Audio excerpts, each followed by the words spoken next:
Marqa, bonsoir. Alaykoum salam et merci d'avoir accepté de faire cette entrevue pour Respublica 2. Vous êtes la lauréate de la Palme d'Or de la Fondation Club Avenir 2012 et puis vous allez nous en parler.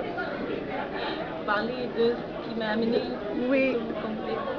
En fait, je ne sais pas. Quelqu'un a déposé ma candidature, ça a été une surprise pour moi. Mon quotidien, c'est dans une école.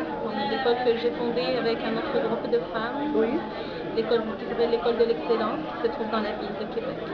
C'est une école qui enseigne le programme québécois, auquel on rajoute la transmission des valeurs musulmanes et l'enseignement de la langue arabe.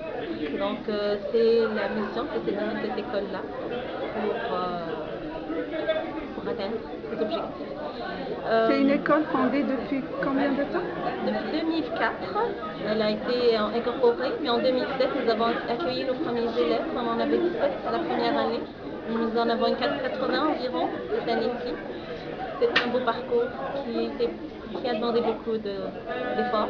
Est-ce que c'est vous qui faites le programme enseigné dans cette école? Je suis la directrice fondatrice de l'école. Le programme, c'est le programme ministériel, comme je vous l'avais expliqué, ministériel du Québec, auquel on rajoute l'enseignement de la langue arabe. Oui, nous avons établi le programme. C'est ça que vous ajoutez? C'est ce qu'on rajoute au programme régulier dans n'importe quelle école québécoise. L'éducation musulmane et tout ça? L'éducation, comme je vous le dis, c'est un environnement qui transmet les valeurs musulmanes à ses élèves. On considère que c'est important que l'enfant puisse vivre dans une continuité entre sa cellule familiale et son environnement scolaire et l'enseignement de la langue arabe. Eh bien, madame, oui, c'est certainement quelque chose parce que... qui a été inspiré par des parents. C'est des parents qui ont exprimé cette volonté-là, ce vœu-là, ce souhait-là. Et un groupe de femmes ont essayé d'y répondre. Et je tiens à dire que cette palme, ce n'est pas que moi qui la mérite. Tous ceux qui travaillent avec dévouement dans cette école la méritent. Je ne suis que leur porte-parole. Est-ce que c'est la seule école du genre en Amérique du Nord? Oui, on a notre particularité. C'est sûr qu'il y a beaucoup d'autres écoles qui enseignent l'arabe. Il y a des écoles musulmanes. Mais on a nos particularités, effectivement. C'est quoi la particularité que vous avez dans votre école? C'est de notre équipe. Notre équipe n'est pas constituée, notre équipe d'enseignants et d'encadreurs n'est pas uniquement constituée de musulmans. Nous avons des personnes de toutes confessions, de toutes cultures confondues. Nous avons des Français, des Québécois, des musulmans, des Arabes et des arabophones et des non-arabophones. C'est une équipe extraordinaire. Et nos élèves ont une chance inouïe de pouvoir s'épanouir dans un tel environnement. Ça leur apprend le respect, ça leur apprend l'ouverture, ça leur apprend d'apprendre à apprécier l'autre dans sa différence. On essaie de leur transmettre.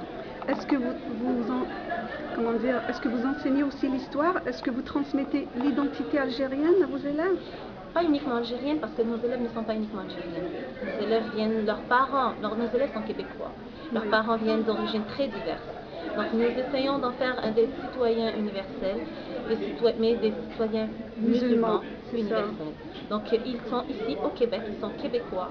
Ils vont devoir apprendre à vivre dans leur société, mais tout en n'ignorant pas leur identité initiale. C'est sûr qu'ils vont en fait beaucoup d'activités qui vont leur faire rappeler leurs origines, soit algériennes, soit marocaines, soit tunisiennes. Ils vont faire des présentations, ils vont faire des pièces théâtrales, ils vont apprendre des poèmes, ils vont découvrir plein de choses qui concernent leur histoire, l'histoire de leurs origines, mais pas exclusivement un pays plus que l'autre. On veut qu'ils apprennent toute la belle richesse de la diversité.